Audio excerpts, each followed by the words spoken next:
بے پردگی ایک ایسا گناہ ہے کہ یہ لاتعداد گناہوں کا ذریعہ بنتا ہے۔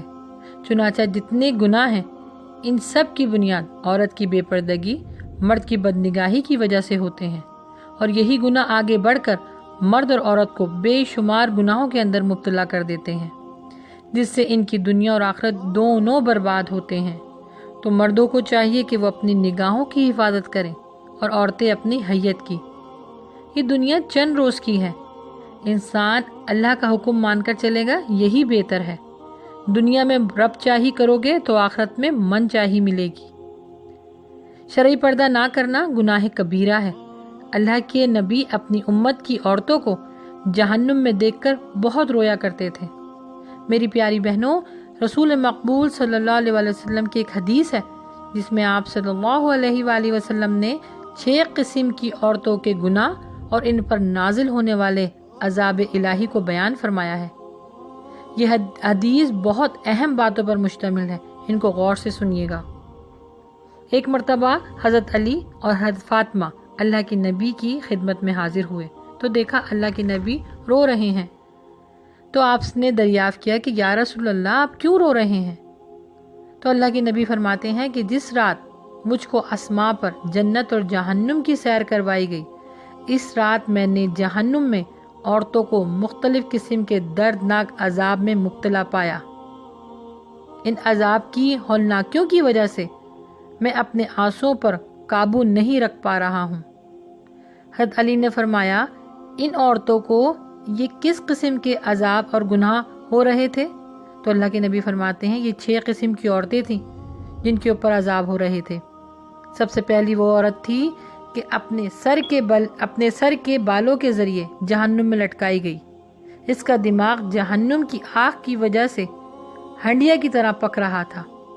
یہ عورت دنیا میں نامحرم مردوں کے سامنے بے پردہ آتی اور اپنی حیت کا خیال نہ رکھتی۔ دوسری عورت زبان کے ذریعے لٹکائی گئی۔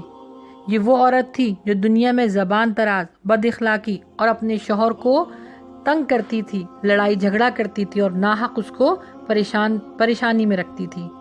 ایسی عورت کو جہنم میں زبانوں کے ذریعے لٹکایا جائے گا۔ اس طرح اگر کوئی مرد اپنی بیوی کو ستائے گا اور پریشان کرے گا، تانے تشنے دے گا، اس کو اور اس کے گھر والوں کو برا بھلا کہے گا، ایسے مرد بھی گناہ گار ہوں گے۔ ایسا نہیں ہے کہ عورتیں ہی پکڑی جائیں گی، مردوں کو بھی اسی گناہ کے تحت آنا ہوگا۔ تیسری عورت جس کو اس حال میں دیکھا گیا کہ اس کے دونوں ہاتھ پیشانی سے اور اس کے دونوں پیر سینے سے باندھے ہوئے ہیں اور اس کو جہنم کا عذاب ہو رہا ہے، یہ وہ عورت تھی جو جنابت کے مخصوص ایام کے گزرنے کے بعد غسل کا اہتمام نہیں کرتی، بلکہ غسل کے سلسلے میں کوتاہی اور لاپرواہی دکھاتی، نہ نماز پڑھتی، اور جب نماز کا ٹائم آتا تو اس کو مذاق میں اڑا دیتی کہ ابھی تو ہم جوان ہیں، یہ بوڑھوں کا کام ہے، استغفر اللہ۔ چوتھی عورت جس کو آپ صلی اللہ علیہ وسلم نے دیکھا کہ وہ سینے کے بل جہنم میں لٹکائی ہوئی ہے، سانپ اور بچھو اس کو ڈس رہے ہیں، کاٹ رہے ہیں، اور یہ چیخ رہی ہے، چلا رہی ہے۔ آپ صلی اللہ علیہ وسلم نے فرمایا یہ وہ عورت تھی جو دنیا میں نامحرم مردوں کے ساتھ ناجائز تعلق رکھتی تھی۔ آپ جانتے ہیں نا کہ ناجائز تعلق کا اصل سبب ہے ہی بے پردگی۔ پانچویں عورت جس کو اس حالت میں دیکھا گیا، اس کا چہرہ خنزیر کی طرح اور باقی حصہ گدھے کی طرح، اور اس کو تانبے کے ناخن لگے ہوئے ہیں اور ان تانبے کے ناخن سے وہ اپنے منہ کو نوچ رہی ہے۔ ہزاروں قسم کے عذاب اس کے اوپر صادر کر دیے گئے ہیں۔ یہ وہ عورت تھی جو دنیا میں جھوٹ بولتی، چغلی کھاتی، ایک دوسرے کو لڑواتی۔ یہ گناہ وہ گناہ ہے جو معاشرے کو تباہ کرتا ہے۔ چھٹی اور آخری عورت وہ تھی جو حسد کرتی تھی، احسان جتاتی تھی۔ اس کا عذاب یہ تھا کہ جسم کتے کی طرح اور منہ سے جہنم کی آگ کو داخل کیا جا رہا تھا اور جسم کے سارے حصے سے وہ آگ نکل رہی تھی اور پانی کی جگہ پیپ اور خون پلایا جا رہا تھا۔ اللہ اکبر۔ خلاصہ کلام یہ ہے کہ اس حدیث میں 6 قسم کی عورتوں پر عذاب بیان کیا گیا ہے، جس میں سے سب سے پہلی جو عورت تھی وہ ہے بے پردہ اور نامحرم لوگوں کے سامنے اپنی حیت کو ظاہر کرنا۔